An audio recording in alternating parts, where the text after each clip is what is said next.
The black stallion reared up against the corral fence with such violence that the wooden posts shuddered, and every man watching took an involuntary step backward except for one woman who stood perfectly still with her worn leather satchel clutched in both hands. Quinn Ashford had been watching the spectacle for nearly an hour now from his position, leaning against the stable wall, his muscular arms crossed over his broad chest, long dark hair tied back with a strip of rawhide.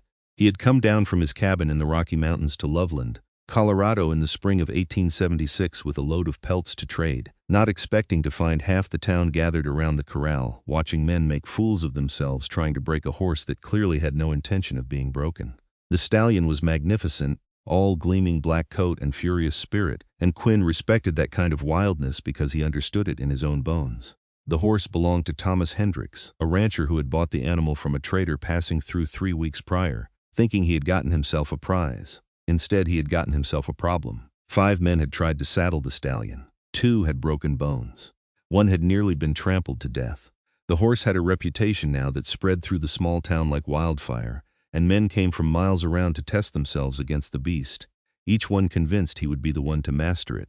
Quinn found the whole thing tedious. A horse like that did not want to be mastered. It wanted to be understood, but these cowboys with their rough hands and rougher methods would never figure that out. They would keep trying until someone got killed, or the horse broke something vital and had to be put down. Either way, it was a waste. He was about to head to the saloon for a drink when he noticed her. The woman had arrived on the afternoon stage, and she looked out of place in Loveland with her Eastern-style traveling dress and the way she held herself with a kind of careful dignity despite the dust that covered her hem. She was young, probably no more than 22 or 23, with auburn hair pinned up under a simple hat and green eyes that assessed everything with quiet intelligence. She had been standing at the edge of the crowd for 10 minutes, watching the horse with an expression Quinn could not quite read. Now she set down her satchel and walked toward the corral gate. "Madam, you better stay back," called out Hendricks, a portly man with a red face made redder by frustration. "That devil horse is liable to kill someone today." The woman did not respond. She simply unlatched the gate and stepped inside. The crowd went silent. Even the men who had been arguing about technique stopped mid-sentence. Quinn straightened up from the wall, his muscles tensing. This woman was either incredibly brave or incredibly foolish, and he had a sudden fierce impulse to vault the fence and pull her to safety before that stallion crushed her into the dirt. But something made him wait. The black horse wheeled to face the intruder, ears pinned back, nostrils flaring. It was a stallion in its prime, probably 5 or 6 years old, big enough to tower over the woman who had entered its space. It snorted and pawed the ground, head tossing, ready to charge. The woman stood still. She did not raise her hands or make herself smaller. She simply stood there, 3 yards from the horse, and began to speak in a voice so low that Quinn had to strain to hear it. He could not make out the words. They were almost melodic, a low murmur that seemed to wrap around the horse like a soft blanket. The stallion's ears flicked forward. It took a step toward her, then stopped, confused. The woman kept talking, that gentle, steady stream of sound, and slowly, carefully, she raised one hand. The horse took another step, then another. Its head lowered incrementally, the aggressive posture melting away into something resembling curiosity. When it reached her, the woman placed her palm flat against its nose and kept speaking in that whisper-soft voice. Quinn felt his breath catch in his chest. He had seen plenty of things in his 30 years, most of them in the wild places where civilization had not yet staked its claim, but he had never seen anything quite like this. The woman stroked the stallion's face with gentle fingers, and the horse that had terrorized every man who came near it stood docile as a lamb, its eyes half closed in something that looked like contentment. After several minutes, the woman turned and walked back to the gate. The horse followed her like a faithful dog.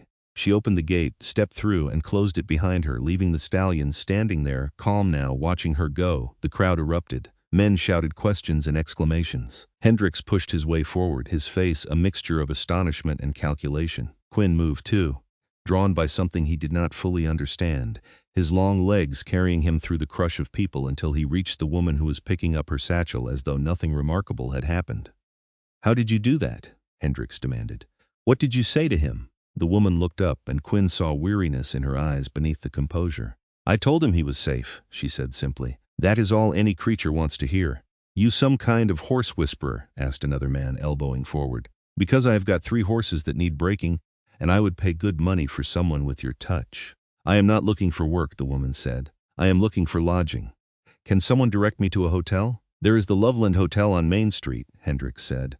"But wait, you cannot just walk away. That horse has been terrorizing my ranch for weeks. If you can calm him, maybe you can train him. I would make it worth your while." The woman's jaw tightened almost imperceptibly. "I said I am not looking for work now, if you will excuse me." She tried to push through the crowd, but men pressed in around her, all talking at once, all wanting something. Quinn saw the flash of panic in her eyes, quickly suppressed, and that was when he moved. "Lady said she is not interested," he said, his deep voice cutting through the chatter like a knife. He stepped between the woman and the crowd, his massive frame creating an effective barrier. The men fell back instinctively. Quinn Ashford was not known in Loveland, but he had the look of someone you did not argue with, unless you were prepared for the consequences. His shoulders were as broad as an axe handle, his arms thick with muscle from years of swinging that axe and hauling traps and surviving in conditions that would kill softer men. His face was weathered and hard-planed, with a scar cutting through his left eyebrow, and his eyes were the pale gray of winter ice. "I was just making the lady an offer," Hendricks protested. "She declined," Quinn said flatly. "Now step aside." He did not wait for them to move. He simply placed a hand lightly on the woman's elbow and guided her through the crowd, which parted before them like water around a rock. They walked in silence until they reached Main Street, away from the corral and the gawking men. "Thank you," the woman said, pulling her arm gently from his grasp. "That was kind of you." "Was not kindness," Quinn said. "Just seemed like you needed an exit." She studied him for a moment, taking in his buckskin clothing, the knife sheathed at his belt, the wildness that clung to him like pine scent. "Are you from Loveland?" "No, just passing through. I have a cabin up in the mountains." "I see." She adjusted her grip on her satchel. "Well, thank you again, Mr. Ashford." "Quinn, Mr. Ashford, I appreciate your help." She turned to go. "You got a name?" he asked, surprising himself. He was not usually one for conversation with strangers, particularly not women from back east who probably thought mountain men were only half a step above savages. She hesitated, then said, "Lorelei Merrick." "That is a considerable name. It was my grandmother's." A faint smile touched her lips, the first sign of softness he had seen in her face. "Most people call me Laura. You got people here in Loveland, Miss Merrick?" The smile faded. "No, I am looking for work, actually, though not the kind those men were offering. I was told there might be a position available at the schoolhouse." "You are a teacher?" "I was, in Philadelphia. I taught for 3 years at a girls' academy." She looked down the dusty street with its false front buildings and hitching posts, so different from the brick and cobblestone of the city she had left behind. "This is certainly different. Why come west if you had a good job back east?" It was a bold question, maybe too bold, but Quinn had never mastered the art of polite small talk. Lorelei's expression shuttered closed. "Personal reasons. Now I really should find the hotel and get settled." "Good day, Mr. Ashford." This time he let her go. He watched her walk down the street, her spine straight despite the obvious exhaustion in her movements, and felt an odd reluctance to see her disappear into the crowd. There was something about Lorelei Merrick that tugged at him, though he could not have said what it was. Maybe it was the way she had walked into that corral without fear, or the way she had spoken to the horse like it was a soul worth saving. Maybe it was just that he recognized someone else who was more comfortable with wild things than with people. Whatever it was, Quinn had a feeling he had not seen the last of her. He headed to the general store to sell his pelts, trying to put the auburn-haired woman out of his mind. He had business to conduct, supplies to buy for the trip back up the mountain. He did not have time to be distracted by a schoolteacher from Philadelphia, no matter how intriguing she might be. But that night, as he sat in his rented room above the saloon, he found himself thinking about her anyway.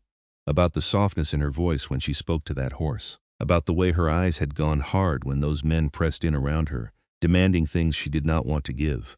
About the weariness she carried like a weight on her shoulders. Personal reasons, she had said. That could mean anything. A broken engagement, a family scandal, Debs. Or maybe she was just one of those restless souls who could not settle, who needed to keep moving west until they ran out of land or courage or both. Quinn understood that too.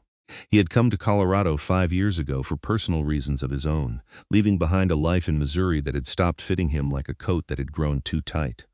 He had built his cabin with his own hands, learned to live off the land, and found a kind of peace in the silence of the mountains that he had never found among people. He went into town maybe 4 times a year to trade, and that was plenty of civilization for him. Yet here he was, lying awake and thinking about a woman he had spoken to for all of 5 minutes.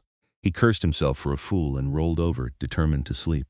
Tomorrow he would finish his business and head back up the mountain where he belonged. And Lorelei Merrick would become just another face he had seen once and would never see again. But fate or providence or simple coincidence had other plans. The next morning, Quinn was loading supplies onto his pack mule behind the general store when he heard shouting from the direction of the schoolhouse. He ignored it at first, Town disputes were none of his concern. But the shouting grew louder, and he recognized one of the voices as belonging to Hendricks, the rancher with the untamable horse. Against his better judgment, Quinn left the mule and walked around the building to see what was happening. A small crowd had gathered outside the schoolhouse, which was a modest white-painted building at the edge of town. Hendricks was arguing loudly with a thin man in a suit who Quinn guessed was the schoolmaster, while Lorelei stood on the schoolhouse steps looking pale but composed. "I am telling you, Whitmore, that woman is needed at my ranch," Hendricks was saying. "I have got valuable livestock that needs tending, and she has got a gift. It is a waste to have her teaching ABCs to children when she could be doing real work." "Miss Merrick came to interview for a teaching position," the schoolmaster replied stiffly. "That is the position I intend to offer her. What you do with your horses is your own affair, Hendricks. You do not understand. That stallion is worth more than you make in a year. But he is useless to me unless someone can train him, and she is the only one who has gotten near him without getting trampled." "Then perhaps you should reconsider your investment," Lorelei said, her voice cool. "I told you yesterday, Mr. Hendricks. I am not interested in working with your horses.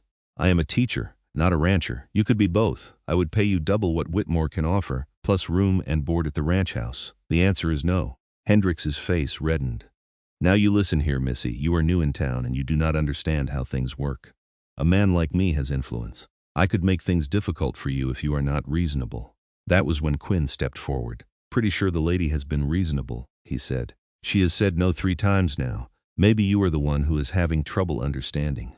Hendricks whirled around, his hand dropping instinctively to his hip where a gun would have been if he had been wearing one. When he saw Quinn, some of the bluster went out of him. "This is not your business, Mountain Man. I am making it my business." "Why? What is this woman to you?" Quinn did not have a good answer for that. What was she to him? Nothing by any rational measure. A stranger he had helped once. But the way Hendricks was talking to her, the veiled threat in his words made Quinn's blood run hot in a way that surprised him. "She is someone who deserves to be left alone," he said. "Now back off." For a moment he thought Hendricks might push it. The rancher was used to getting his way, and he had the money and connections in Loveland to cause real trouble. But whatever he saw in Quinn's face made him think better of it. He took a step back, raising his hands in a gesture that was meant to be placating. "Fine. I can see when I am not wanted. But Miss Merrick, if you change your mind, my offer stands." He shot Quinn a dark look. "And you, Ashford, you might want to remember that you are just passing through. Some of us actually live here." He stalked off, and the crowd dispersed, disappointed that there had been no real confrontation to gossip about later. The schoolmaster cleared his throat awkwardly. "Well, Miss Merrick, shall we go inside and discuss the particulars of the position?" Lorelei nodded, but before she followed Whitmore into the schoolhouse, she caught Quinn's eye. "Thank you again, Mr. Ashford. You seem to make a habit of rescuing me." "Did not look like you needed rescuing," Quinn said. "You were handling him just fine, perhaps, but it was nice not to have to handle him alone." She gave him that faint smile again, the one that made something warm unfurl in his chest, then disappeared into the building. Quinn stood there for a moment, aware that he was behaving very strangely. He should be on the trail by now, headed back to his cabin and the solitary life he had chosen. Instead, he was lingering in town, getting involved in disputes that were not his concern, all because of a woman with auburn hair and a gift for calming wild things. He was still standing there when the schoolmaster emerged 10 minutes later, looking troubled. He nodded to Quinn and hurried off down the street. Lorelei came out a moment later, and Quinn saw immediately that something was wrong. "What happened?" he asked. She looked startled, as though she had not expected him to still be there. "Nothing. Everything is fine." "You are a terrible liar, Miss Merrick." She sighed, her shoulders slumping slightly. "Mr. Whitmore withdrew the offer. He said that having me in town might cause friction with Mr. Hendricks, who is on the school board and provides funding for various town improvements. He was very apologetic about it." Quinn felt anger flare in his gut, hot and bright. "That is not right. No, it is not, but it is reality." Lorelei's voice was tired. "Men like Hendricks always get their way, Mr. Ashford. I learned that a long time ago. I just hoped it might be different out here. What will you do now?" "I do not know. I suppose I will take the next stage to Denver and try to find something there. Or maybe I will keep going west until I run out of money or options." She laughed, but there was no humor in it. "I should have stayed in Philadelphia." "What happened in Philadelphia?" The question was out before he could stop it. Too personal, too probing. He expected her to tell him to mind his own business. Instead, she looked at him with those green eyes that seemed to see more than they should and said, "I was engaged to be married. To a man my father approved of, who had money and prospects and all the right connections. 2 weeks before the wedding, I discovered he was keeping a mistress in an apartment 3 blocks from where we were going to live. When I confronted him, he told me that was simply how things were done, and I should get used to it. What did you do? I broke off the engagement. My father was furious. He said I was ruining the family's reputation and throwing away my future over nothing. We had a terrible fight and I left. I thought I could make a new life out here, where nobody knew me and nobody cared about Philadelphia society's scandals. She looked around at the dusty street, the false front buildings, the mountains rising in the distance. I was wrong. Quinn was quiet for a moment, absorbing this. Then he said, "You did the right thing, leaving him." Did I? I am not so sure anymore. At least in Philadelphia I had a position, a place. Out here I am just another woman with no prospects and a dwindling supply of money. You have got a gift with horses, a gift that men like Hendricks want to exploit for their own profit. That is not what I want, Mr. Ashford. I do not want to be valuable because of what I can do for someone else. I want to be valued for who I am. He understood that better than she probably realized. "Come with me," he said suddenly. Lorelei blinked. "I beg your pardon? Come up to the mountain, to my cabin. Just for a few days, until you figure out your next move. You will be safe there and Hendricks cannot bother you." "Mr. Ashford, I barely know you. You are suggesting I go alone with you to an isolated cabin in the mountains. Surely you can see how inappropriate that would be. I am suggesting you accept hospitality from someone who is not trying to use you for something. But if you would rather take your chances with Hendricks or move on to Denver with no money and no prospects, that is your choice." He met her eyes steadily. "I am not going to hurt you, Miss Merrick. I give you my word on that." She studied him for a long moment, and Quinn wondered what she saw. A rough mountain man with more muscle than manners? A potential threat or something else? Finally she said, "Why would you do this? You do not know me. You have no obligation to help me." "Maybe I am just tired of watching men like Hendricks push people around," Quinn said.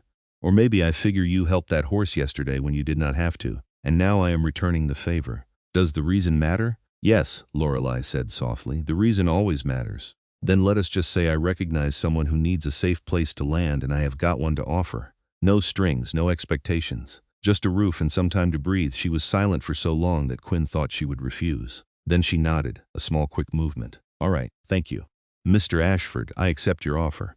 Relief washed through him, surprising in its intensity. "Call me Quinn," he said. "We are going to be trail companions for the next few days. Might as well skip the formalities." "Then you should call me Laura," he repeated, liking the way her name felt in his mouth. "Can you ride?" "Yes, though it has been a while." "Good, I will get you a horse from the livery. We leave in an hour." He left her standing there and went to make arrangements, his mind already working through the logistics. He would need to get her proper riding clothes, supplies for an extra person, a gentle horse that would not spook. It had been years since he had brought anyone to his cabin. He had stopped wanting company, stopped seeing the point of it. But now, as he worked through the preparations, he felt something like anticipation stirring in his chest. Maybe it was just the novelty of having a guest. Or maybe it was the way Lorelei looked at him, without fear or judgment, just a clear-eyed assessment that seemed to see past the rough exterior to something underneath. Whatever it was, Quinn found himself hoping that she would like the cabin, the mountains, the wild beauty of the high country that had become his sanctuary.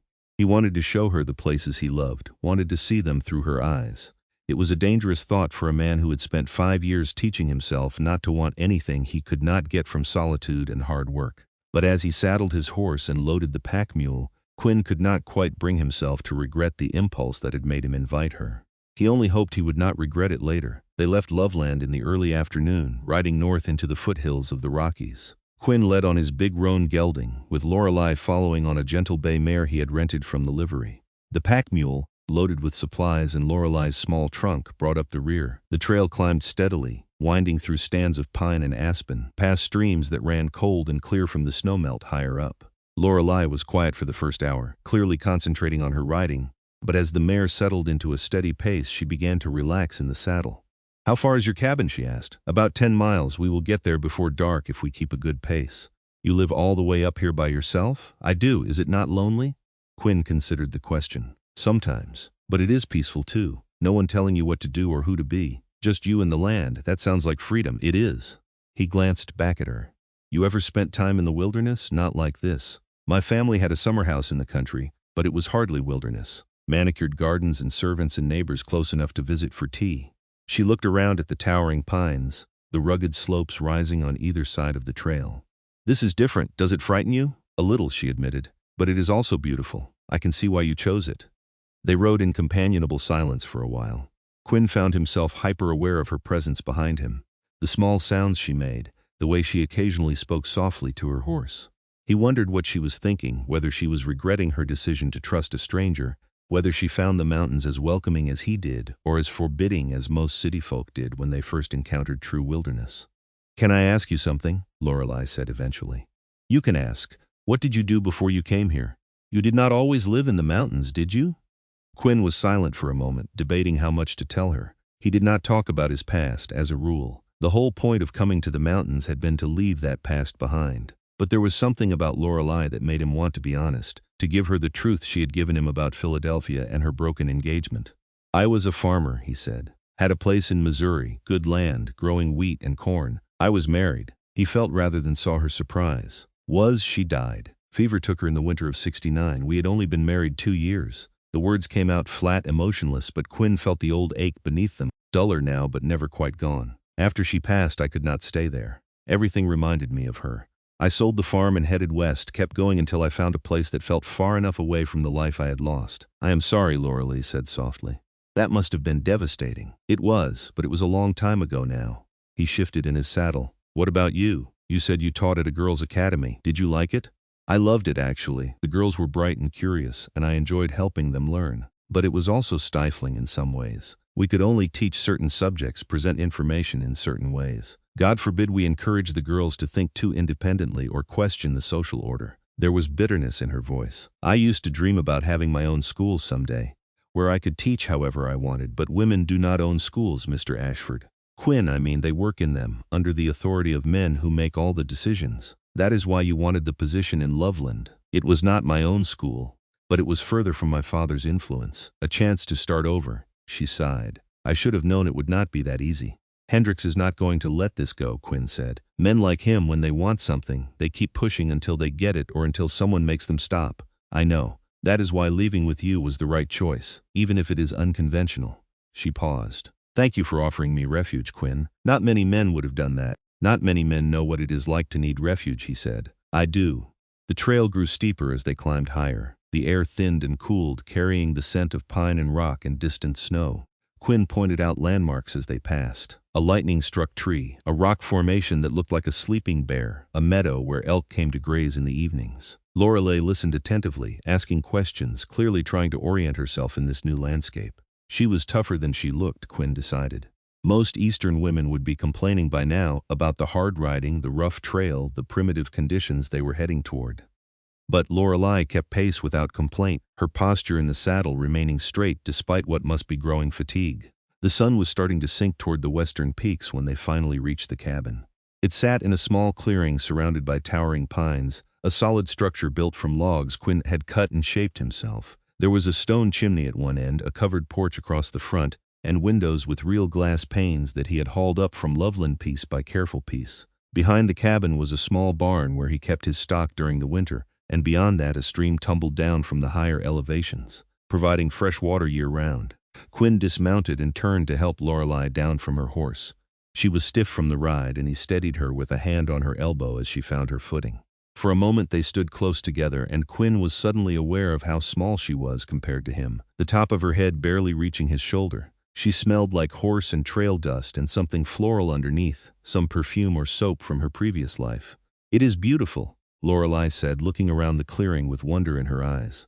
"You built this all yourself?" "Every log," Quinn said, stepping back to put some distance between them. "Took me most of a year, but it is solid, weatherproof. Keeps the cold out in winter and the heat out in summer. It must have been back-breaking work." It was. But I needed the work. Needed something to focus on besides grief. He started unloading the pack mule. "Come on, I will show you inside, get you settled." The cabin's interior was simple but well made. There was a main room with a fireplace, a table and chairs, shelves lined with supplies and books, hooks on the wall for hanging clothes and gear.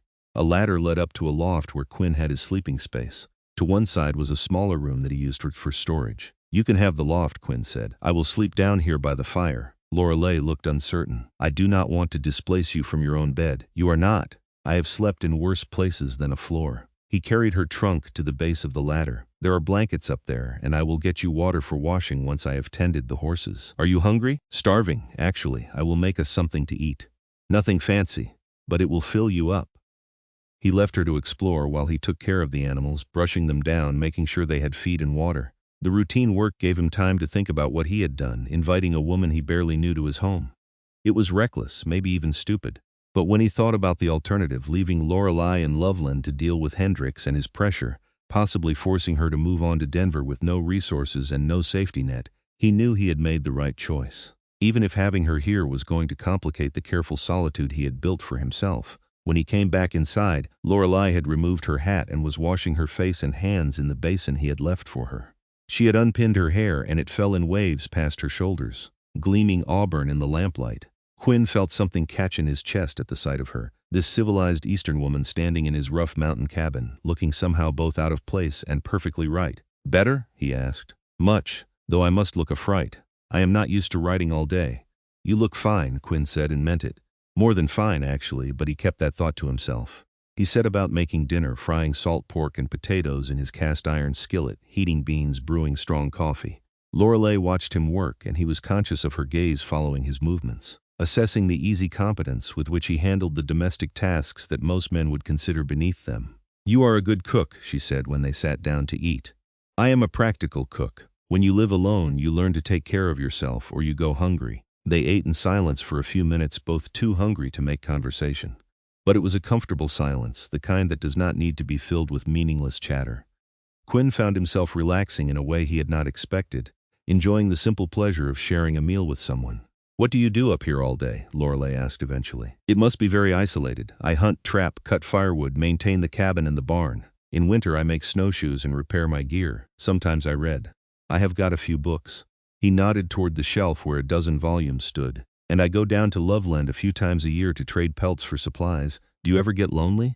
It was the second time she had asked that question, and Quinn realized she was really trying to understand what drove a man to choose this kind of life. "Sometimes," he admitted, "but I am lonelier in a crowd than I am up here. At least the mountains are honest. They do not pretend to be something they are not." Lorelei nodded slowly. "I think I understand that. In Philadelphia, I was surrounded by people all the time, but I often felt completely alone. Everyone wearing masks, playing roles, saying what they were supposed to say instead of what they actually thought. That is why you really left. Not just because of the engagement." "You are perceptive," she smiled slightly. "Yes, the broken engagement was the catalyst, but I had been feeling trapped for a long time. I wanted something real, something honest. I thought I would find it out here. Did you?" She looked at him across the table, her green eyes serious. "I am starting to think I might have." The moment stretched between them, weighted with something Quinn could not quite name. Then Lorelei looked away, breaking the spell. "I should help you clean up. No need. You have ridden all day. You must be exhausted." "I am," she admitted, "but I was raised to pull my weight. Then you can help tomorrow. Tonight you rest." She did not argue, and after they had cleaned up the dinner things together despite his protests, she climbed the ladder to the loft. Quinn made himself a bedroll by the fire, but he lay awake for a long time, listening to the sounds of Lorelei settling in above him, acutely aware that he was not alone in the cabin for the first time in 5 years. It should have felt intrusive, uncomfortable. Instead, it felt right in a way that unsettled him. The next few days fell into an easy rhythm. Quinn rose early, as was his habit, and went about his morning chores while Lorelei slept. By the time she came down from the loft, he would have coffee brewed and breakfast ready. They would eat together, talking about nothing in particular, comfortable small talk that gradually revealed more about each other. Quinn learned that Lorelei had been teaching for 3 years before her engagement ended, that she had a younger sister still in Philadelphia who had written to her begging her to come home, that she loved to read but had left most of her books behind when she fled west. She learned that Quinn had been born in Kentucky, that he had learned to hunt and trap from his grandfather, that he had loved his wife deeply but rarely spoke of her because the memories were still painful even after 7 years. During the days, Quinn taught Lorelei how to navigate the mountain wilderness. He showed her how to read animal tracks, how to find water, which plants were edible and which were poisonous. She was a quick study, absorbing information with the same focused attention she had probably brought to her teaching. He took her to his favorite places, a high meadow carpeted with wildflowers, a waterfall that thundered down a rocky cliff face, a promontory that offered views stretching for 50 miles in every direction. Lorelei seemed to come alive in the wilderness in a way she had not in town. The tension that had lined her face eased. She laughed more readily, asked endless questions, marveled at the beauty surrounding them, and Quinn found himself seeing his mountain home through her eyes, rediscovering the wonder he had felt when he first arrived here. One afternoon, About a week into her stay, Quinn took Lorelei to a secluded valley where a small herd of wild horses grazed. They watched from a distance, hidden among the trees, as the horses moved across the grass with the easy grace of creatures that had never known a saddle. "They are magnificent," Lorelei whispered. "That black stallion in Loveland probably came from a herd like this," Quinn said. "Some rancher caught him, maybe when he was young, thought he could be broken like a domestic horse. But you cannot break that kind of wild out of an animal. You can only earn its trust." "Is that what you think I did? Earned his trust?" "You did more than that. You understood him. Understood that he was not being vicious or stubborn. He was just terrified and fighting for his freedom the only way he knew how." Lorelei was quiet for a moment, watching the horses. Then she said, "My father used to say that fear and anger are two sides of the same coin. That when people lash out, it is usually because they are afraid of something. I never really believed him until I started teaching. Then I saw it in the girls who acted out, the ones who seemed difficult or defiant. They were not bad, they were just scared. Your father sounds like a wise man." He was, in some ways. In others, he was as trapped by convention as everyone else in our social circle. She glanced at Quinn. "I wish he could have met someone like you. Maybe it would have changed his perspective." "I doubt it. Men like your father do not usually take advice from mountain men." "No, I suppose not," she smiled. "But I am glad I met you, Quinn. This week has been, I do not know how to describe it, peaceful, real. Everything I was hoping to find out here." Quinn felt warmth spread through his chest at her words. "I am glad you came. It has been good having company, better than I expected. You make it sound like you expected me to be a burden. I expected you to be different from this." "More I do not know," citified. "Complaining about the lack of comforts, counting the days until you could leave." "I will admit the lack of a proper bath has been challenging," Lorelei said with a laugh. "But everything else? I love it here, Quinn. I love the quiet and the wildness and the feeling that I can breathe fully for the first time in years." "Then stay," he said, the words coming out before he could think them through. "Stay as long as you want. There is no reason you have to go back to Loveland or push on to Denver if you do not want to." She looked at him with those penetrating green eyes. "You do not mean that. You have been alone up here for 5 years. You do not really want a permanent house guest disrupting your solitude." "Maybe I have had enough solitude," Quinn said. "Maybe it is time for something different." He meant it. Over the past week, having Lorelei in the cabin had changed something fundamental in him. The loneliness he had grown so accustomed to that he barely noticed it anymore had lifted, replaced by a contentment he had not felt since before his wife died. He looked forward to coming back from his chores to find Lorelei reading by the fire, or cooking something in his kitchen, or sitting on the porch watching the sunset. He liked hearing her voice, her laughter, her thoughtful observations about the world. He liked the way she looked at him, without judgment or expectation, just honest interest. He was falling for her. He had been falling for her since the moment he watched her walk into that corral and calm a horse that no man could touch, and the realization should have terrified him, but instead it felt like waking up from a long sleep. "Quinn," Lorelei said softly, "I cannot stay here indefinitely. I have no money, no prospects. I would be dependent on your charity, and I do not want that. I do not want to be a burden. You would not be. You could help with the work. There is plenty to do, and 2 people can accomplish more than one. And when I go down to trade furs, you could come with me. We could look for a teaching position in one of the bigger towns. Or we could see if there is another way for you to use your skills." "And what would people think, Quinn? An unmarried woman living alone with a man in the mountains? My reputation would be completely destroyed." "Your reputation was already damaged when you broke off your engagement and left Philadelphia," Quinn said bluntly. "And out here people are too busy surviving to care much about Eastern notions of propriety." Lorelei bit her lip, clearly torn. Quinn could see the warring impulses in her face, the desire to stay battling with the practical concerns that a woman in her position had to consider. He wanted to press his case, to tell her that he did not care about her reputation or what anyone thought, that he just wanted her here with him. But he forced himself to be patient, to give her time to think. Finally she said, "Can I have some time to consider it? This is a big decision." "Take all the time you need," Quinn said, even though the waiting would be torture. They rode back to the cabin in silence, each lost in their own thoughts. That evening they were both more subdued than usual, the easy companionship of the past week strained by the weight of unspoken possibilities. Quinn went to bed early, giving Lorelei space to think, but he lay awake for hours listening to her move around in the loft, imagining what she was feeling, what she might decide. He had offered her a place here, but he had not offered her what he really wanted to offer. Marriage, partnership, a life built together in these mountains. He had not said those things because it was too soon, too presumptuous. They had known each other for barely more than a week. It was not enough time to make that kind of commitment, but his heart did not care about time. His heart knew what it wanted, 2 more days passed in a strange limbo. Lorelei was quieter than before, clearly wrestling with her decision. Quinn tried to give her space while also making sure she knew he meant what he had said. He wanted her to stay. He would be honored if she stayed. On the 3rd evening, as they sat on the porch watching the stars come out, Lorelei finally spoke. "I need to tell you something," she said, "about Philadelphia, about why I really left." Quinn turned to look at her. In the dim light, her face was shadowed, but he could hear the tension in her voice. "My fiancé, Richard, he was not just keeping a mistress. He had been courting me on my father's money. His own finances were a disaster, and he needed to marry well to save himself from debts he had accumulated through gambling and bad investments.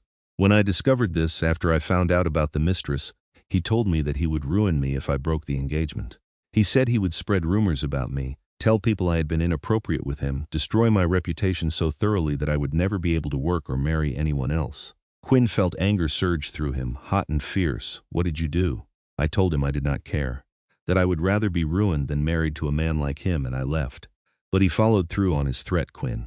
Before I got out of Philadelphia, the rumors had already started. That I was unstable, morally corrupt, that I had tried to trap him into marriage and then lied about him when he tried to extricate himself. My father believed him. Or maybe he just found it more convenient to believe him than to defend me, Laura." Quinn's voice was rough. "I am sorry. That is unconscionable. It gets worse. Richard has connections out west. His cousin is a lawyer in Denver, and he wrote to him, telling him to watch for me, to make sure I did not try to claim I was a respectable woman looking for work. That is probably how Hendricks found out I had no real references. That is probably why Whitmore withdrew the teaching offer so quickly. You think this Richard is still coming after you? I think he wants to make sure I pay for humiliating him. And men like that, they do not give up easily." She looked at Quinn. "That is why I am hesitant to stay, Quinn. Not because I do not want to. I do, more than anything. But I do not want to bring trouble to your doorstep. If Richard finds out where I am, if he sends someone to cause problems, I could not bear it if you were hurt because of me."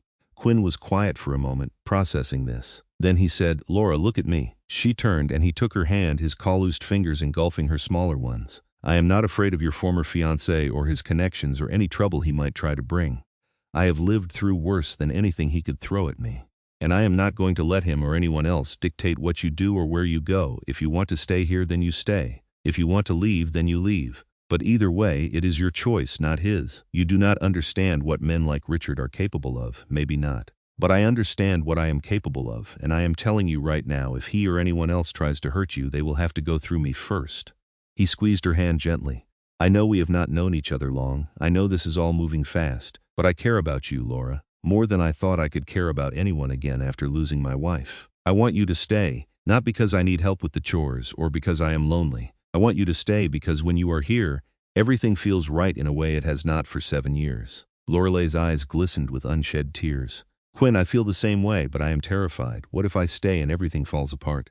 What if Richard finds me and causes trouble? What if I am just running from one bad situation to another? Then we will deal with it together. You do not have to face anything alone anymore, Laura. That is what I am offering you. Not just a place to stay. A partner. Someone who has your back no matter what comes." She was crying now, tears running down her cheeks, and Quinn reached up to brush them away with his thumb. The gesture was intimate, tender, and it seemed to break something open in both of them. Lorelei leaned into his touch, and Quinn pulled her close, wrapping his arms around her as she cried against his chest. They sat like that for a long time, holding each other under the stars, while Lorelei cried out the fear and stress and loneliness she had been carrying since Philadelphia. Quinn just held her, his big hand stroking her back, murmuring soft reassurances that everything would be all right. When she finally pulled back, her eyes were red but clear. "I want to stay," she said. "I want to build a life here with you, Quinn. But we need to be smart about it. We need to make it legitimate so Richard cannot use my reputation against me anymore." Quinn's heart was pounding. "What are you saying?" "I am saying we should get married. Not because I am trying to trap you or because I need financial security, but because I care about you and I want to spend my life with you, and marriage would give us both protection from the kind of trouble Richard could cause." It was a practical proposal, delivered in a practical tone, but Quinn could see the vulnerability in her eyes, the fear that he might reject her, as if he could ever reject her. "Laura Merrick," he said slowly, "are you proposing to me?" "I suppose I am. Is that too forward?" "It is perfect." He cupped her face in his hands, his thumbs tracing her cheekbones. "Yes, absolutely yes. I will marry you, Laura. I will stand beside you and protect you and build a life with you that neither Richard nor your father nor anyone else can touch." She smiled through fresh tears. "You mean that?" I have never meant anything more in my life. And then he kissed her, a gentle press of lips that quickly deepened into something more intense, more passionate.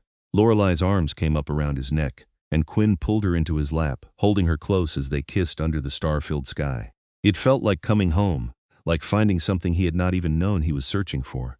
When they finally broke apart, both breathing hard, Quinn rested his forehead against hers. "We will go down to Loveland tomorrow," he said. "Find a preacher and make this official. What about Hendricks? He will not be happy to see me back in town. Hendricks can go to hell. You will be with me, and you will be my wife. He touches you, he answers to me." Lorelei laughed, a sound of pure joy. "My fierce mountain man. I am lucky to have found you." "I am the lucky one," Quinn said. "Now let us go inside. We have a lot to talk about, and I want to do it somewhere more comfortable than this porch." They went inside, and for the first time, Quinn allowed himself to believe that his life might contain more than solitary survival. It might contain happiness, partnership, love. It might contain a future. The ride down to Loveland the next morning felt different from the ride up a week and a half earlier. Then, Lorelei had been uncertain, wary, a refugee seeking temporary shelter. Now she rode beside Quinn with her head held high, a woman who had made her choice and was ready to face whatever consequences came with it. They reached town by mid-afternoon and went straight to the small church at the end of Main Street. The minister, a kind-faced man named Reverend Thompson, was initially surprised by their request but agreed to perform a simple ceremony that same day. He asked the required questions, satisfied himself that both parties were willing and of age, and then led them through the vows. Quinn stood beside Lorelei in his clean buckskins, his long hair tied back, his hand engulfing hers as he promised to love and cherish her for the rest of his life.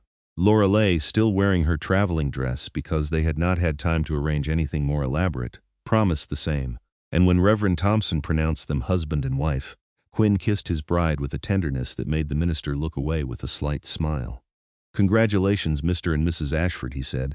"I will record the marriage in the church registry. Do you need a written certificate?" "Yes," Lorelei said. "We will need proof of the marriage." "Of course. Give me a moment." While the Reverend prepared the certificate, Quinn and Lorelei stood in the quiet church, still holding hands, adjusting to their new reality. They were married. After knowing each other for less than 2 weeks, they were legally bound together. It should have felt rash, maybe even foolish. Instead, it felt inevitable, like the conclusion to a story that had been written long before they met. "How do you feel?" Quinn asked quietly. "Like I made the right choice," Lorelei said. "How do you feel?" "Same and relieved. Now nobody can question your right to be at my cabin. You are my wife." "Your wife," she repeated as if testing the words. "That sounds strange. Good strange."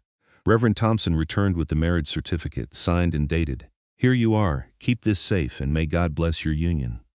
They thanked him and stepped out into the afternoon sunlight. Quinn was about to suggest they get supplies and head back to the cabin when he saw a familiar figure approaching. Hendricks, looking red-faced and angry. "I heard you were back in town," the rancher said, his eyes on Lorelei. "Thought you might have learned your lesson and stayed away." "Mrs. Ashford is here with her husband," Quinn said, putting slight emphasis on the title. "And we are leaving soon, so if you have business with us, say it now." Hendricks stopped short. "Mrs. Ashford? You married her?" "Just did." Reverend Thompson performed the ceremony. "You got a problem with that? You barely know each other. This is what, some kind of arrangement to protect her from my offer?" "This is a marriage," Quinn said, his voice going hard. "And it is none of your business. Now if you will excuse us, my wife and I have things to do." He took Lorelei's elbow and started to guide her past Hendricks, but the rancher moved to block their path. "That horse is still tearing up my property," he said. "I need someone who can handle him, and she is the only one who can."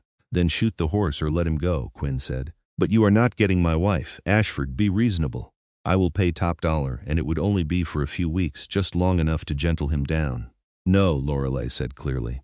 "I already told you, Mr. Hendricks, I am not interested in working with your horses. That has not changed just because I am married. You are making a mistake, both of you. You could make good money, and instead you are going back to that cabin in the middle of nowhere to do what? Scrape by on furs and subsistence farming? We are going back to build a life," Lorelei said. "Something you would not understand, since you only see people as assets to be acquired." Hendricks's face darkened. "You will regret this, both of you. When winter comes and you are freezing in that cabin with no resources, do not come crying to me." "We will not," Quinn said flatly. "Now get out of our way." For a moment he thought Hendricks might actually try to stop them. But something in Quinn's stance, the coiled readiness in his muscular frame, made the rancher think better of it. He stepped aside with poor grace, and Quinn and Lorelei walked past him toward the general store. "That went better than expected," Lorelei murmured. "He will keep pushing," Quinn warned. Men like him always do. But he is not stupid enough to push too hard. He knows I will only take so much before I push back. They spent an hour in the general store purchasing supplies for the next few months. Flour, sugar, coffee, salt, bullets for Quinn's rifle, fabric so Lorelei could make herself some proper clothing for mountain life. The storekeeper, a friendly woman named Martha, congratulated them on their marriage with genuine warmth, and word spread quickly through town. By the time they loaded their purchases onto the pack mule and prepared to leave, half of Loveland seemed to know that the Eastern schoolteacher had married the mountain man. Some looked scandalized. Others looked intrigued. A few women approached Lorelei to offer shy congratulations and advice about surviving in the wilderness, which she accepted with grace. They were almost ready to ride out when a young man on a lathered horse came galloping into town, shouting for the sheriff. Quinn felt his instincts prickle. Something was wrong. "What is going on?" he asked the man as he dismounted. "Raiders," the young man gasped, "hit the Morrison ranch about an hour ago, burned the barn, stole livestock, and shot Mr. Morrison when he tried to stop them. He is hurt bad, and Mrs. Morrison sent me for help." The sheriff, a grizzled man named Wade, came running from his office. "How many raiders? 5, maybe 6. They rode north after they left. North, toward the mountains, toward Quinn's cabin. He exchanged a look with Lorelei and saw the same realization in her eyes. If those raiders were heading into the high country, they might stumble across the cabin. It was remote, but not invisible. "We need to get back," Quinn said quietly. "I know." Lorelei's jaw was set. "Let us go." They rode out of Loveland at a fast pace, pushing the horses harder than Quinn liked, but knowing they needed to reach the cabin before dark. The trail seemed longer than it had that morning, every minute stretching out as Quinn's mind raced through possibilities. Maybe the raiders would miss the cabin entirely. Maybe they would pass by without stopping. Or maybe they would see it as an easy target, isolated and undefended. He had weapons at the cabin, his rifle and a shotgun, plenty of ammunition. He knew how to defend himself. But having Lorelei there complicated things. He would not risk her safety, no matter what. They were still a mile from the cabin when Quinn smelled smoke. His gut clenched. He urged his horse faster, and Lorelei kept pace beside him, her face pale but determined. The cabin came into view, and Quinn's worst fears were confirmed. Smoke rose from the direction of the barn. 3 men on horseback were circling the clearing, whooping and hollering. As Quinn and Lorelei emerged from the trees, one of the raiders fired his pistol into the air, and the others laughed. "Hey boys, looks like we got company," one of them shouted. Quinn pulled his horse to a stop and dismounted smoothly, his hand going to the rifle strapped to his saddle. "Laura, stay back," he said quietly. "Quinn, there are 3 of them. I have dealt with worse odds. Stay behind me and do not make yourself a target." The raiders rode closer, spreading out to flank them. They were rough-looking men, trail-dirty and armed, with the casual arrogance of people who were used to taking what they wanted. The one in the middle, a scarred man with a graying beard, seemed to be the leader. "This your place?" he called out. "It is," Quinn said, "and you are trespassing. Ride on and we will forget this happened." The leader laughed. "That is not how this works, friend. We have had a long ride and we are looking for supplies. You hand over whatever you got in that cabin and maybe we let you keep breathing. Or," Quinn said, his voice like stone, "you ride on now and I let you keep breathing. Your choice." The raiders exchanged glances. They had expected easy prey, not a man who looked like he could break them in half with his bare hands and who held his rifle with the easy competence of someone who knew how to use it. "Big talk for one man," the leader said, but there was caution in his voice now. "He is not alone," Lorelei said, stepping up beside Quinn. She had picked up a shotgun from the pack mule and she held it with surprising steadiness. "And we are not going to let you rob us." One of the other raiders, a younger man with a cruel smile, laughed. "What are you going to do? Sweetheart, shoot us?" "If I have to," Lorelei said calmly. "I am a very good shot. My father taught me when I was young.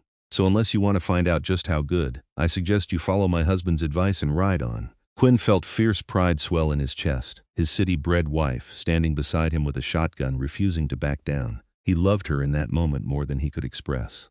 The leader studied them for a long moment, weighing his options. 3 against 2 should have been easy odds, but Quinn clearly was not an easy target, and the woman looked determined enough to be dangerous. And there were probably easier pickings elsewhere, places where the occupants would not fight back. "Let us go, boys," the leader said finally. "This place is not worth the trouble." "But boss," the younger raider protested. "I said let us go." The leader wheeled his horse around. "There are plenty of other ranches in these mountains. We will find somewhere better." They rode off, disappearing into the trees to the north. Quinn did not lower his rifle until they were out of sight, and even then he stayed alert, listening for any sign they might double back.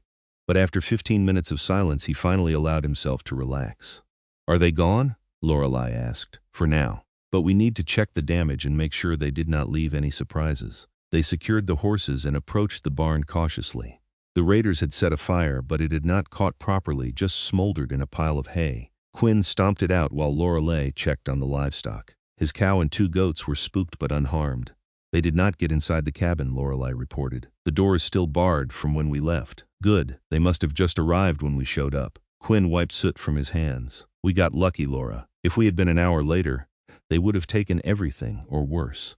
She lowered the shotgun, and he saw her hands were shaking now that the immediate danger had passed. I was terrified, Quinn, but I was not going to let them hurt you or take our home. Quinn pulled her into his arms, shotgun and all. You were incredible, fierce and brave, and exactly the kind of partner I want beside me in a fight. I meant what I said. I am a good shot. My father was eccentric about some things, and he insisted his daughters learn to handle firearms. Said the world was too dangerous for women to be helpless. Your father was right about that. Quinn kissed the top of her head. Come on, let us get inside, secure everything, and then figure out what we do next. They spent the rest of the evening fortifying the cabin, making sure the doors and windows were secure, loading weapons and placing them strategically in case the raiders returned. Quinn also scouted the perimeter, looking for any signs that the men might be camping nearby, but found nothing. That night, they sat by the fire, both too keyed up to sleep. Lorelei had changed into one of Quinn's shirts, which hung on her like a dress, and she was curled up next to him on the bench, his arm around her shoulders. This is not how I imagined our wedding day ending, she said. How did you imagine it? I do not know. Something more romantic, I suppose. Less life-threatening, Quinn chuckled. Welcome to life in the mountains. It is beautiful and peaceful 99% of the time. But that other 1% can be dangerous. I do not regret it, Lorelei said. Being here with you, choosing this life. Even with raiders and Hendricks and all the uncertainty, I would still choose this over the suffocating safety of Philadelphia. Good, because I am not letting you go, Laura Ashford. You are stuck with me now. She looked up at him, her green eyes soft in the firelight. I love you, Quinn. I know it is fast, and I know we barely know each other, but I love you. You are the first truly good man I have ever known. Quinn's heart felt too big for his chest. I love you too, Laura. From the moment I saw you walk into that corral with no fear, talking to that wild horse like it was a friend, I knew then that you were special. I just did not know how special until I spent time with you. They kissed, slow and sweet, and then Quinn carried his bride up to the loft for their wedding night. And in the morning, when sunlight streamed through the windows and Quinn woke with Lorelei in his arms, he felt more content than he had in 7 long years. They had challenges ahead, he knew. Hendricks would not stop being a problem. There was always the possibility that Lorelei's former fiancé might track her down. The wilderness itself was full of dangers, but Quinn was not afraid. He had found something worth fighting for, worth protecting, worth building a life around. He had found love in the most unexpected place, and he was going to hold on to it with everything he had. The next few weeks passed in a blur of hard work and growing intimacy. Quinn taught Lorelei everything he knew about surviving in the mountains, and she proved to be a quick learner with a natural affinity for the wilderness. They hunted together, fished in the stream, tended the small garden Quinn had planted behind the cabin. Lorelei took over most of the cooking, which Quinn appreciated because she had a more refined palate than he did and made meals that were actually enjoyable rather than just fuel. In the evenings, they would sit on the porch and talk for hours, sharing stories from their pasts, dreams for their future, observations about the world. Quinn learned that Lorelei had wanted to be a writer when she was younger, but had been discouraged because it was not considered appropriate for women. He encouraged her to start writing again, and she did, filling pages with observations about mountain life that he found surprisingly beautiful when she shared them with him. Lorelei learned that Quinn had a dry sense of humor hidden beneath his gruff exterior, that he loved to read and had educated himself through books when formal schooling was not available, that he had a deep respect for the natural world that bordered on reverence. She saw how gentle he could be with injured animals, how patient he was when teaching her new skills, how his face softened when he looked at her. They were building something real and lasting, brick by brick, day by day. And with each passing week, Quinn became more certain that marrying Lorelei had been the best decision of his life. But their peace was not destined to last. It was late July when trouble arrived in the form of a stranger on a fine horse, riding up to the cabin with the confidence of someone who was used to getting his way. Quinn was chopping wood when he spotted the rider, and something about the man's bearing immediately put him on alert. This was not a trapper or a prospector or any of the usual travelers who occasionally passed through the high country. This was someone from the civilized world, well-dressed and well-armed. Lorelei came out of the cabin, wiping her hands on her apron, and froze when she saw the rider. Quinn set down his axe and moved to stand beside her. "Do you know him?" he asked quietly. "That is Richard's cousin. she said, her voice tight. James Whitmore, the lawyer from Denver. Quinn's jaw clenched, so it had come to this. The past had caught up with them after all. James Whitmore dismounted with theatrical flourish and removed his hat, revealing slicked-back dark hair and a smooth, smiling face that Quinn instantly distrusted. "Lorelei," he said warmly, "how lovely to see you again. You are looking well." "What do you want, James?" Lorelei asked. "Such hostility. And here I rode all this way to check on you. Richard has been worried sick since you disappeared. He asked me to locate you and make sure you were all right. I am fine, as you can see. Now you can ride back to Denver and tell Richard to stop worrying. It is not that simple, I am afraid." Whitmore's smile did not waver, but his eyes were cold. "You left Philadelphia under something of a cloud, as I understand it. Richard is concerned that you might be, shall we say, vulnerable to exploitation. Men who might take advantage of your situation." Quinn stepped forward. "You are standing on my property, and you are talking about my wife. I suggest you choose your next words carefully." Whitmore's gaze flicked to Quinn, assessing him. "Your wife? How convenient. And when did this happy occasion take place?" 6 weeks ago, we were married in Loveland by Reverend Thompson. It is all legal and recorded." "I see. And have you told your new husband about your history, Lorelei? About the scandal in Philadelphia? About the accusations Richard made?" "He knows everything," Lorelei said. "And he married me anyway because, unlike Richard, Quinn actually cares about who I am, not just what I can do for him touching." Whitmore put his hat back on. "Well, I suppose I will have to inform Richard that you are indeed married and therefore beyond his reach. He will be disappointed." "I am sure he will recover," Lorelei said dryly. "Perhaps, but there is another matter we need to discuss. Richard loaned your father a considerable sum of money last year. With interest, the debt now stands at nearly $5,000. Your father was supposed to repay it when you married Richard as part of the settlement, but since the wedding never happened, the debt remains outstanding." Lorelei went pale. "I did not know about any debt." "Well, now you do. And Richard is prepared to pursue collection, which could ruin your father financially. Unless, of course, you are willing to make alternative arrangements." "What kind of arrangements?" Quinn demanded. "Richard is still willing to forgive the debt if Lorelei agrees to work for him for a period of 1 year. He has acquired several horses that need training, and he heard about her remarkable gift with difficult animals. It would be purely professional, of course. She would be compensated for her time." "No," Lorelei said immediately. "I will not do it. Then your father will lose everything, his home, his business, his social standing. Is that really what you want?" Lorelei looked stricken, torn between her desire to protect her father and her determination not to let Richard control her. Quinn put his hand on her shoulder. "This is blackmail," he said to Whitmore, "and I do not take kindly to people threatening my wife. I am not threatening anyone. I am simply delivering a message. What you do with it is your choice." Whitmore swung back into his saddle. "I will be in Loveland for the next week, staying at the hotel. If you decide to accept Richard's offer, you can find me there. Otherwise, I will return to Denver and inform Richard that you chose to let your father suffer the consequences of your stubbornness. Good day." He rode off, leaving Quinn and Lorelei standing in the clearing, both furious and shaken. Lorelei turned to Quinn, her eyes bright with unshed tears. "What am I going to do? I cannot let my father lose everything, but I cannot work for Richard either. It is exactly what I ran away from first." "We are going to go inside and sit down and think this through calmly," Quinn said. "Then we are going to figure out a way to solve this problem that does not involve you giving Richard what he wants." "But how? I do not have $5,000. I do not have $50. And my father clearly cannot pay." "Then we find another way. Maybe we can negotiate a different arrangement, or maybe we can raise the money somehow.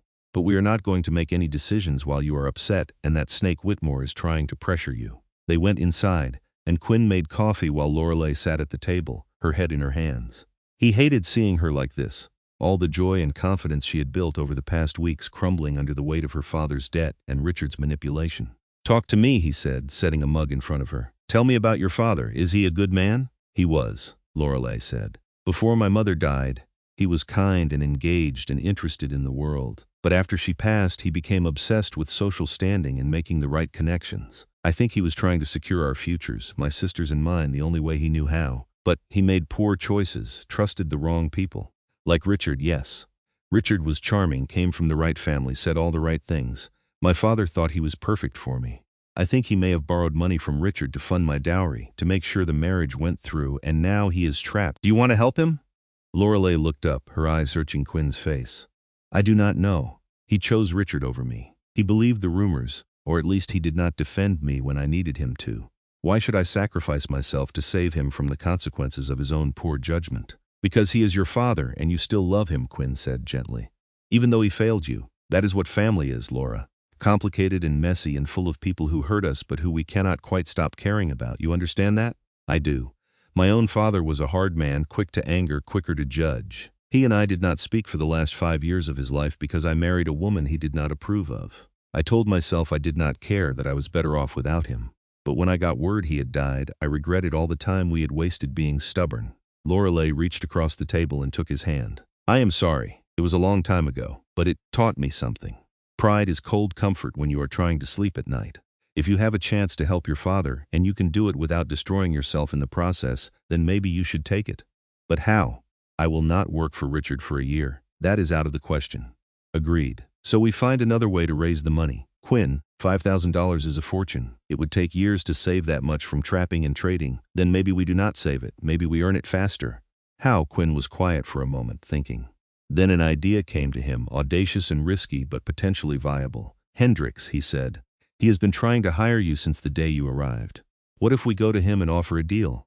You train his horses, all of them, not just the Black Stallion. In exchange, he pays you $5,000. He would never agree to that. It is too much money. You do not know that. Those horses are valuable to him. If they cannot be trained, they are useless. If you can train them, you make him money. Plus, he has been so persistent about wanting to hire you that I think he would pay a premium to get what he wants. Lorelei bit her lip. And what if he agrees? I would have to spend weeks, maybe months working with those horses. I would barely see you. Then I come with you. Hendricks has ranch hands who can teach me their work, and I can stay close while you do yours. We would be together, just in a different place for a while. You hate Hendricks, I do. But I love you more.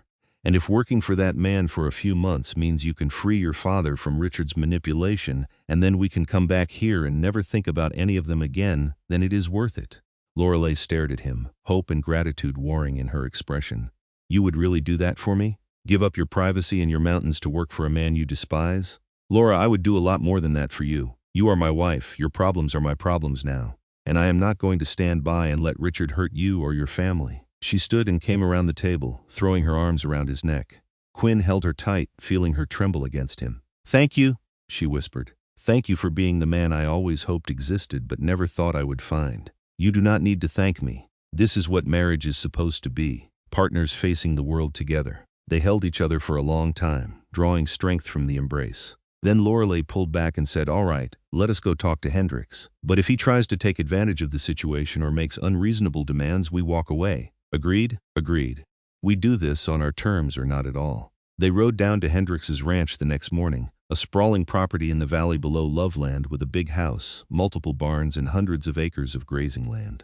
Hendricks was supervising some ranch hands when they arrived, and his expression shifted from surprise to satisfaction when he saw Lorelei. Mrs. Ashford, he said, removing his hat, to what do I owe the pleasure? We have a business proposition for you, Lorelei said, her voice cool and professional. May we speak privately? Hendricks led them into his office, a cluttered room in the main house filled with ledgers and paperwork. He settled behind his desk and gestured for them to sit. I am listening. Lorelei laid out their proposal clearly and without emotion. She would train all of his difficult horses, starting with the Black Stallion, over a period of 3 to 4 months. In exchange, Hendricks would pay her $5,000 upon successful completion of the work. Quinn would also work on the ranch during that time, doing whatever labor was needed to offset the cost of their room and board. Hendricks listened without interrupting, his expression thoughtful. When Lorelei finished, he leaned back in his chair. $5,000 is a lot of money. Training horses is difficult work, and I am very good at it. Plus, if I succeed with the Black Stallion, his value will increase substantially. You could sell him for 3 times what you paid, or you could use him for breeding and make even more money long term. What is your success rate? I have never failed to train a horse that was trainable. Some animals are truly dangerous and need to be put down for everyone's safety. But those are rare. Most horses just need patience and understanding. Hendricks stroked his chin. And if you fail, if the Black Stallion cannot be trained, then you pay me nothing. But I would need you to agree not to harm the horse while I am working with him. No whipping, no rough treatment by other hands. He is my responsibility during the training period. Fair enough. Hendricks looked at Quinn. And you are willing to work as a ranch hand while your wife does this? I am, Quinn said, though the words tasted bitter. But I stay close to Laura. I do not care what work you assign me, but we are not going to be separated. Protective, are we? Careful, Quinn corrected. My wife is valuable, and I am not leaving her alone with a bunch of rough men. My hands know better than to bother the women on this property, but I understand your concern. Hendricks drummed his fingers on the desk. All right, I agree to your terms. $5,000 if you successfully train my difficult horses, room and board for both of you during the work period, and Mr. Ashford can work alongside my men doing general ranch labor. When can you start? Lorelei said. The sooner we begin, the sooner we finish. They shook hands and Hendricks showed them to a small cabin on the ranch property where they would stay. It was sparse but clean, with a bed, a small stove, and a table. Not as comfortable as their mountain home, but adequate for a temporary situation. This is really happening, Lorelei said when they were alone. I am going to train horses for the man I wanted nothing to do with, to earn money to save my father who chose Richard over me. You are doing it on your terms this time, Quinn reminded her. Not because anyone forced you, because you chose to help someone you love, even though he does not deserve it. I hope I do not regret it. You will not. And in 3 or 4 months this will all be behind us, and we can go back to our quiet life in the mountains. Lorelei moved into his arms, resting her head against his chest. I am counting the days already. The work began the next morning. Lorelei started with the black stallion, that magnificent creature that had defeated every man who tried to break him. She spent the first 3 days just sitting in the corral with him, not trying to touch him, just being present. The ranch hands thought she was crazy, and Quinn heard more than one mutter about Hendricks wasting his money on a woman who was not even doing anything. But Quinn had seen Lorelei with that stallion in Loveland, and he trusted her process. On the 4th day, the horse finally approached her, curious. She spoke to him in that low, soothing voice, and by the end of the week he was letting her touch him, brush him, lead him around the corral. By the end of the 2nd week she had a saddle on him. By the end of the 3rd she was riding him. And the stallion that had terrorized grown men was docile as a lamb under her gentle guidance. Quinn watched whenever he could, marveling at his wife's patience and skill. The ranch hands stopped muttering and started watching too, impressed despite themselves. Even Hendricks seemed amazed by the transformation. I have never seen anything like it, he admitted to Quinn one day. She has a real gift. I know, Quinn said. That is why the price was what it was. It is worth every penny. When she is done here, I could recommend her to other ranchers. She could make a fortune doing this work. She could. But I do not think she will. Laura did not come west to be a horse trainer. She came for freedom, for a life on her own terms. Once this job is done, we are going back to the mountains and she can decide what she wants to do next without pressure from anyone. Hendricks studied him. You are a good husband, Ashford. Most men would want to capitalize on a wife with that kind of earning potential. Most men are fools, Quinn said bluntly. A wife is not livestock to be exploited. She is a partner. That is a modern way of thinking, maybe. Or maybe it is just common sense. The weeks passed, hard but satisfying. Lorelei worked with the black stallion and then moved on to Hendricks's other difficult horses, applying the same patient methods to each one. Quinn worked alongside the ranch hands, mending fences, tending cattle, doing the 1,000 small tasks that kept a large ranch running. It was different from his solitary mountain life, and he did not particularly enjoy the company of the other men, who were rough and loud and often crude. But he did the work without complaint because it brought them closer to their goal. In the evenings, he and Lorelei would retreat to their cabin and shut out the world. They would talk about their day, make love, dream about going home to the mountains. Those quiet hours together made the rest bearable. It was near the end of August, almost 3 months into their work, when James Whitmore showed up again. Quinn was in the main pasture checking fence posts when one of the hands came running to tell him there was a visitor at the small cabin asking for Lorelei. Quinn dropped his tools and ran. He arrived to find Whitmore standing outside the cabin, his horse tied nearby. Talking to Lorelei through the open door, Quinn could see the tension in his wife's posture and quickened his pace. You need to leave, Lorelei was saying. We have nothing to discuss. On the contrary, we have quite a bit to discuss, Whitmore replied smoothly. Richard sent me with an updated message. I do not care what Richard has to say, not even about your sister. Quinn saw Lorelei stiffen. He reached her side and put a protective arm around her shoulders. What about her sister, he demanded. Whitmore smiled that cold smile. Richard has been in contact with Abigail. He has been quite charming, actually, taking her to social events, introducing her to his friends. She is quite taken with him.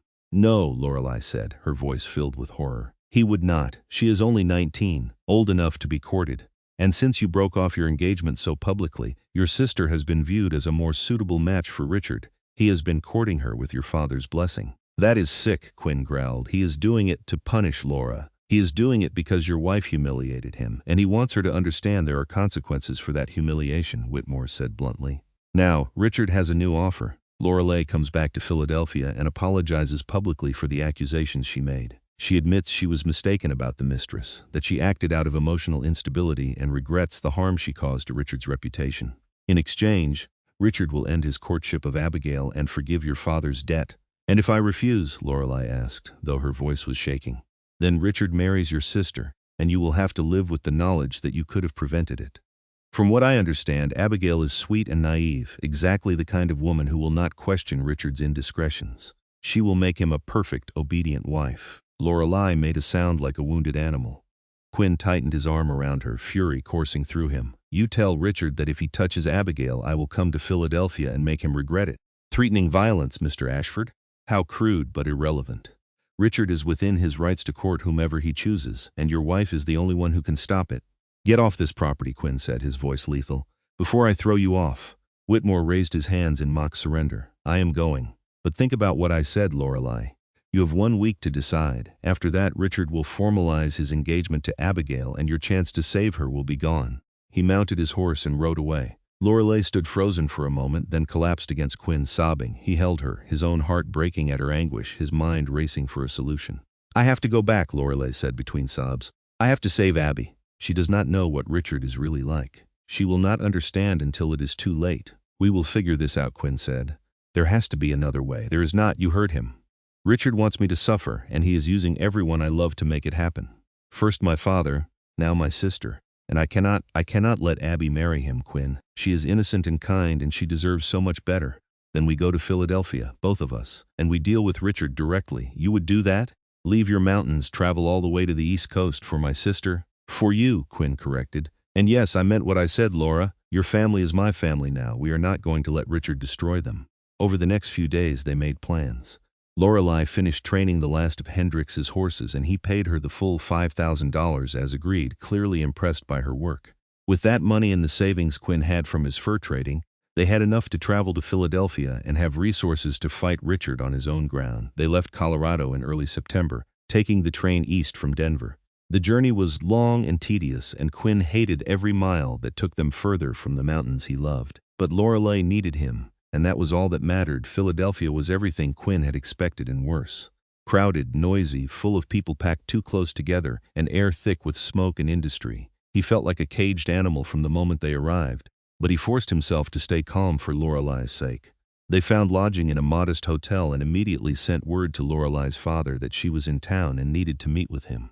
The reply came back swiftly. Her father would see her the next day at the family home. The Merrick house was a grand brick building in a fashionable neighborhood, the kind of place that screamed old money and social standing. Quinn felt out of place in his store-bought suit, too big for the city clothes, too rough for the polished elegance of the surroundings. But he stood beside Lorelei as they were shown into the parlor, his presence a silent statement that she was not alone. Martin Merrick was a thin, graying man with the look of someone who had been beaten down by life. He stood when they entered, his face uncertain. Lorelei, you came back. I came because you left me no choice, Lorelei said, her voice cold. Where is Abigail? She is out with Richard. They have plans this afternoon. Of course they do. Father, how could you let this happen? You know what Richard did to me. How can you allow him anywhere near Abby? Richard has been very clear that the situation with you was a misunderstanding, her father said, not meeting her eyes. He says you overreacted to a difficult conversation and made accusations that were not true. He has been nothing but a gentleman to Abigail, because Abby is naive enough to believe his lies and rich enough to solve his financial problems, Lorelei said bitterly. Just like I was, Father, please. You have to stop this before it is too late. I cannot. The engagement will be announced next week. Richard has already bought the ring. Quinn stepped forward. Mr. Merrick, I am Quinn Ashford, Laura's husband, and I am going to say this as plainly as I can. Richard is a predator. He manipulated your daughter, and when she would not let him control her, he started manipulating your younger daughter. He is using your debt to force compliance. This is not a love match. It is coercion. And who are you to make such accusations? Martin Merrick's voice rose. You are some mountain man who married my daughter after knowing her for what, a few weeks? You have no understanding of how society works, of the obligations we have. I understand that a father is supposed to protect his children, not sell them to the highest bidder, Quinn said flatly.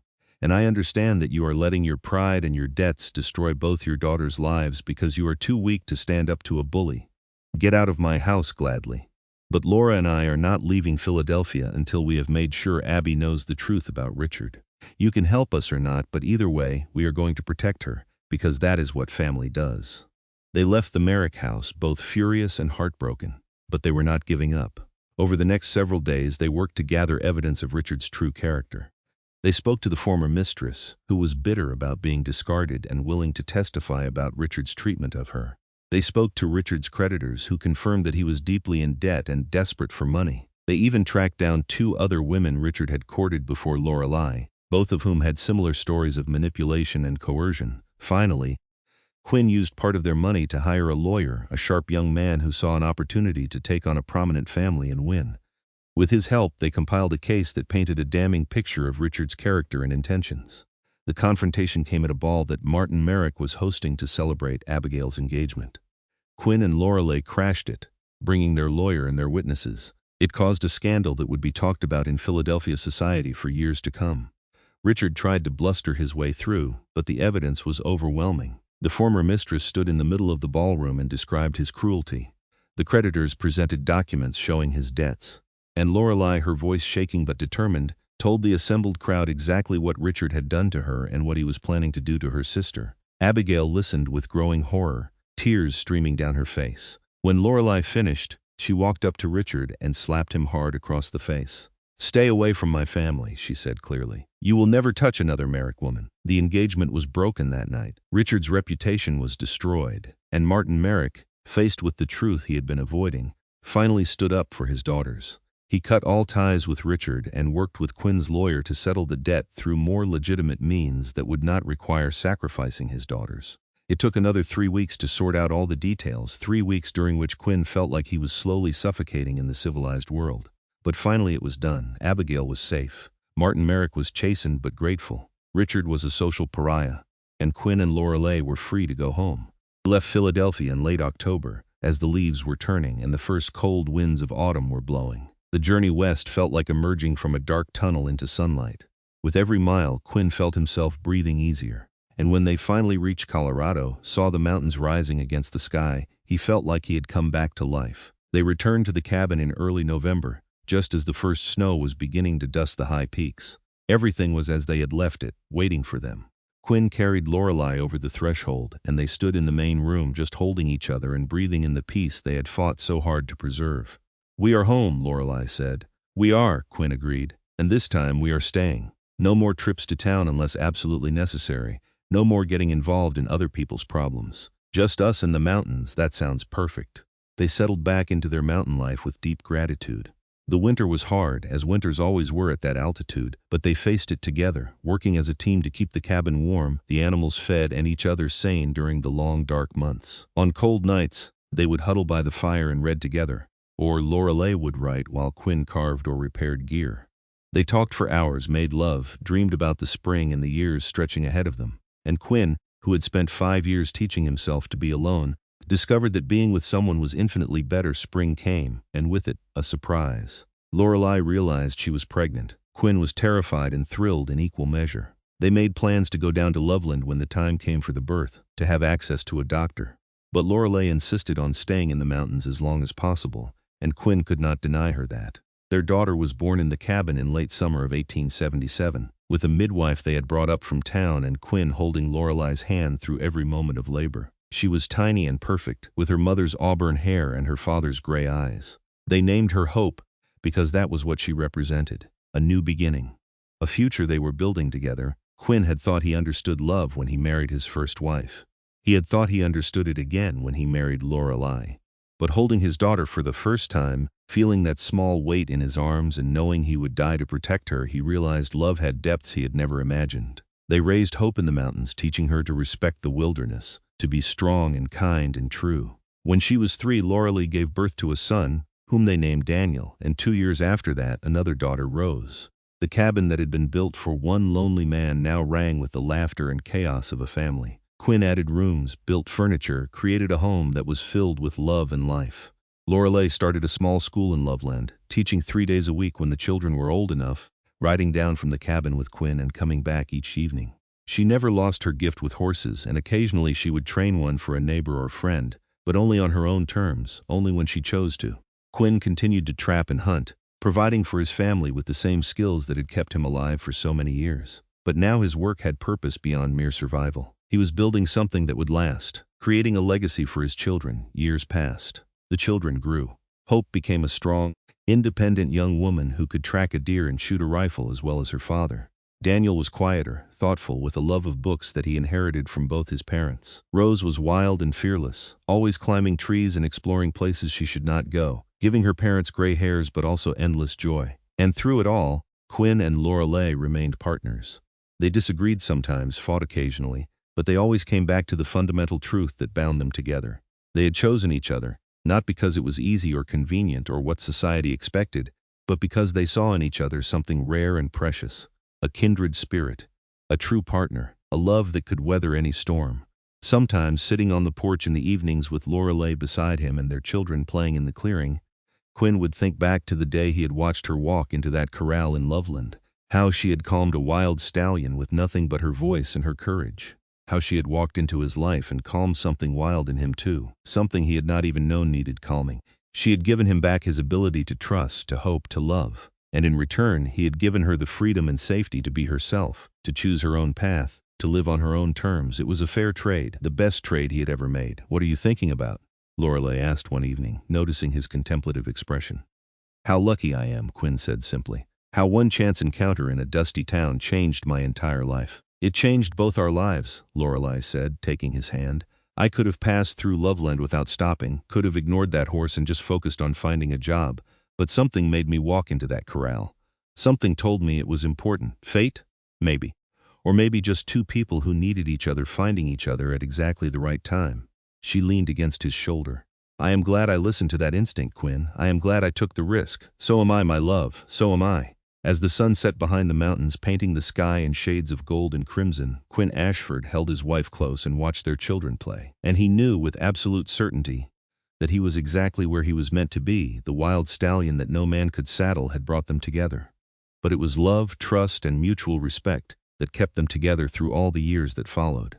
And that was worth more than all the gold in California, all the land in Colorado, all the promises that civilization could offer. They had built a life in the wilderness, a life filled with hard work and simple pleasures, with challenges overcome and joys celebrated.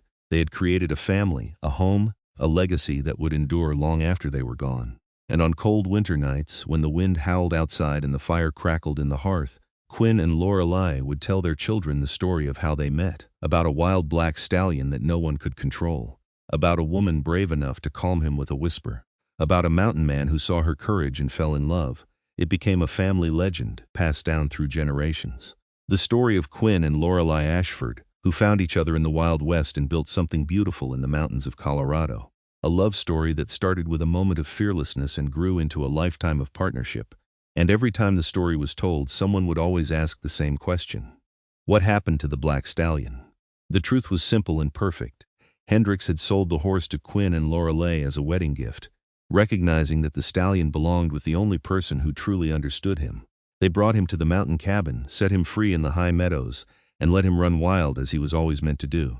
Sometimes, on clear mornings, Quinn and Lorelei would ride up to watch him, that magnificent black horse racing across the grass with the wind in his mane, free and beautiful and utterly himself. And they would smile, knowing that they had given him the same gift they had given each other: freedom, trust, and a place to belong. It was everything they needed, everything they had hoped to find, everything they had built together.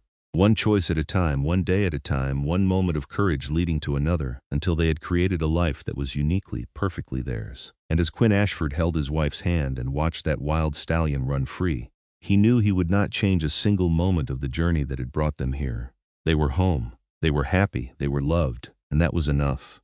More than enough. It was everything.